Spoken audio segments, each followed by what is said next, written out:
Okay, we can see you coming down the ladder now. In July 1969, people landed on the moon. That's the story we all know. But there's so much more to the Apollo program than that one giant leap. What many people don't know is that NASA accomplished 6 Apollo moon landings in just 3 years' time. Think about that for a second. 6 crewed lunar landings in 3 years. Something that would be unfathomable by modern standards. So what were all of these guys doing up there? Apollo 12, the second crewed mission to the moon, came just months after Neil Armstrong's first giant leap. It was November 1969. Charles Conrad, Richard Gordon, and Alan Bean strapped into their Saturn V rocket for humanity's triumphant return to the moon. But it was going to be a bumpy ride. There were big plans for Apollo 12. The crew brought along a state-of-the-art color television camera to broadcast live from the moon in a massive upgrade over the grainy black and white images of Apollo 11. This mission was also an important technical demonstration for NASA. The first moon landing had been successful, but just barely. What most people didn't realize was that Neil and Buzz had been flying off course for the entire time their spacecraft was descending down to the moon. They ended up overshooting the target landing zone by several miles, and they touched down in what was essentially just some random location. So what NASA had to do with Apollo 12 was prove that they could land a spacecraft on target. This was going to be critical for achieving scientific exploration goals on the moon. So NASA picked a familiar target, the Surveyor 3 spacecraft. It was a robotic lander that had touched down on the lunar surface just 3 years earlier in 1967. And the mission of Apollo 12 would be to go and pay Surveyor 3 a visit. Unfortunately for the crew of Apollo 12, this mission encountered trouble right from the start. Their Saturn V lifted off in the middle of a thunderstorm. This was not ideal launch conditions, but NASA was under pressure to make it happen. President Nixon and his wife had come down to Florida to watch this launch. And everyone knew that if they didn't take off now, then it would be months before the next opportunity to go to the moon. So, the rocket disappeared into the clouds above the launch pad. And just 36 seconds into flight at an altitude of over 6,000 feet, Apollo 12 was struck by lightning. The thunderbolt immediately threw the electrical systems on board the spacecraft into chaos. Warning lights lit up across the instrument panels. Mission Control lost contact with the rocket, and the 3 men on board held their breath. Then they got struck by lightning again just 16 seconds later. Now at an altitude of 14,000 feet, the rocket had lost its main power supply, lost guidance and navigation, and was flying straight into disaster at incredible speed. It was one quick-thinking commander that saved the day. A flight controller on the ground had experienced a similar electrical failure during a training simulation, and he radioed to Apollo 12, "Tries to aux." That's now a famous line among moon landing nerds. And what it did was switch the signal conditioning equipment ORS to auxiliary mode, which restored power and allowed the mission to continue. And that was the last time NASA launched a rocket in a thunderstorm. Following that brush with disaster, Apollo 12 went on to achieve a near-pinpoint landing on the edge of the Surveyor crater, just 180 m away from where the Surveyor 3 spacecraft was waiting. Back on Earth, millions of people were tuned in to watch the first color TV broadcast from the moon. And what they saw must have been an awe-inspiring view of the second men to set foot on the lunar surface. But this would be short-lived. Just a few minutes into their moonwalk, Alan Bean accidentally pointed the TV camera directly into the sun.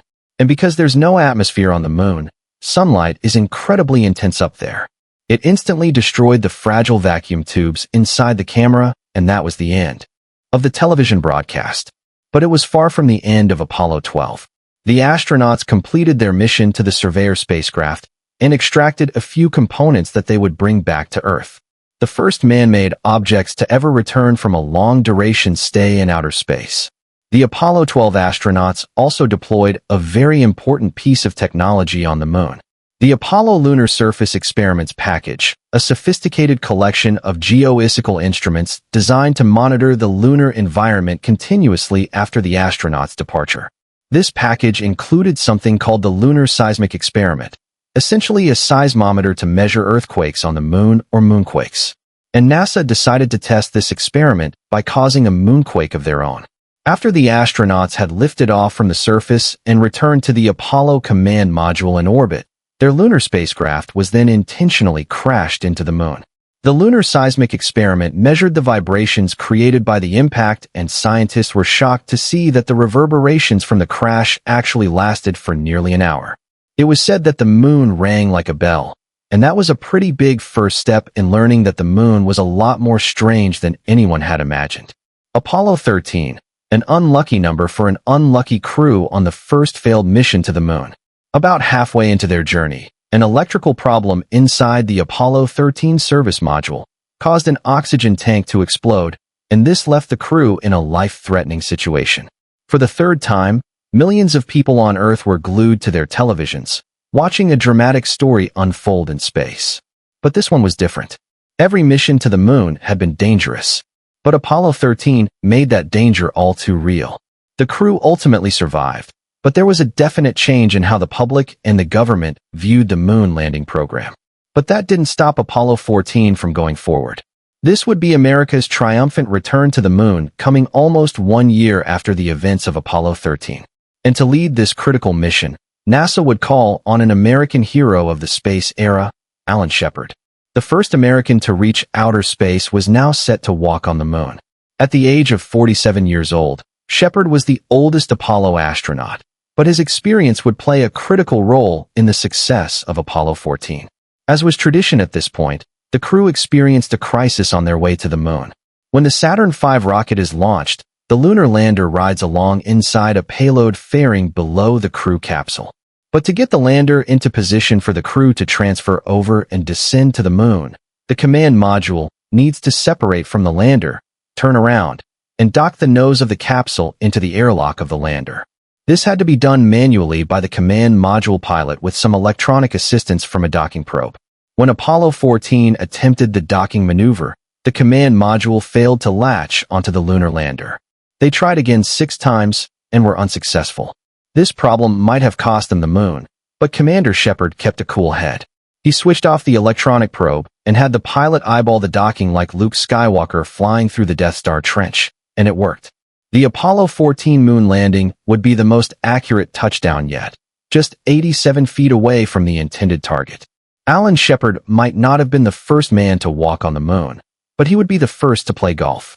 Prior to the mission, Shepard had the head of a 6-iron club fastened to the end of his lunar sampling tool. Then he managed to bring 2 golf balls with him all the way to the surface of the moon, and standing right in front of the live TV camera, Shepard wound up and took his first swing.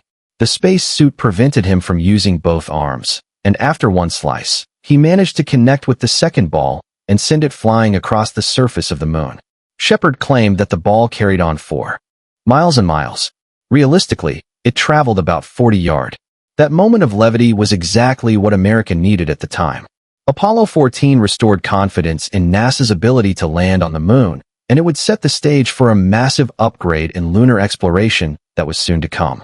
Apollo 15 was a transformative mission when it comes to exploration of the moon. NASA had taken everything they learned from the first 3 lunar landings and upgraded their technology for longer duration stays on the moon and enhanced geological investigations. Astronauts could now spend a full 3 days exploring the surface thanks to an enhanced life support system on board their lunar lander.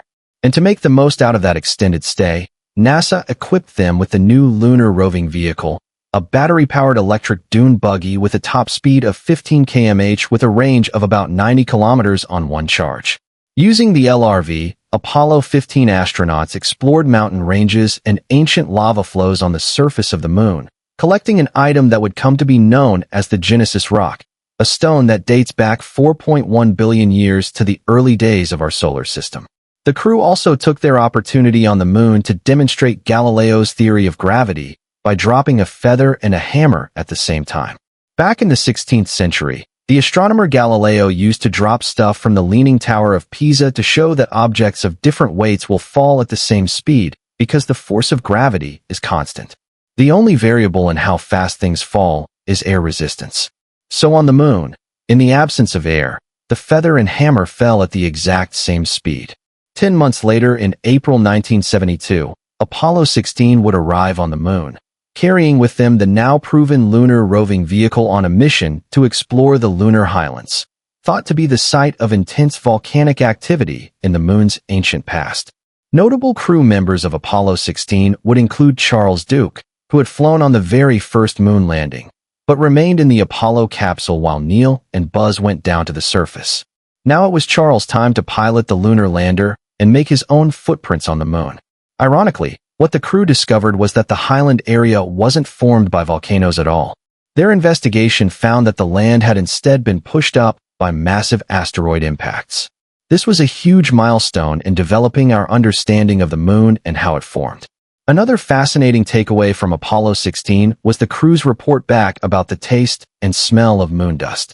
They said that it felt greasy against their skin and had a smell that reminded both men of gunpowder. In December 1972, it was finally time for the ultimate moon landing, Apollo 17. Unfortunately, by this point, both the public and the politicians had lost interest in exploring the moon. But that didn't stop NASA from putting together the most scientifically and technologically advanced human spaceflight ever conducted. And that stands to this day. Apollo 17 marked the first and only time that a scientist would set foot on the moon. Every Apollo landing had conducted scientific investigations, but every previous astronaut had been an Air Force jet pilot who had been trained to do science. Harrison Schmitt was a professional geologist who had been trained to become a lunar module pilot. Apollo 17 touched down in a region of the moon known as the Taurus Littrow Valley. The landing site was surrounded by low mountains with steep cliffs that exposed ancient rock from inside the lunar surface. This mission stayed on the moon longer than any other, with Schmitt and his commander spending 75 hours on the surface. Of that, 22 hours were spent doing extravehicular activities. Again, the rover played a key role in exploring the moon. The astronauts would travel over 36 kilometers of the lunar surface and reach distances over 7 kilometers away from their landing site. One of the more interesting discoveries they made was that the moon isn't entirely gray and colorless. Schmitt uncovered what appeared to be orange soil hiding beneath the outer layer of dust.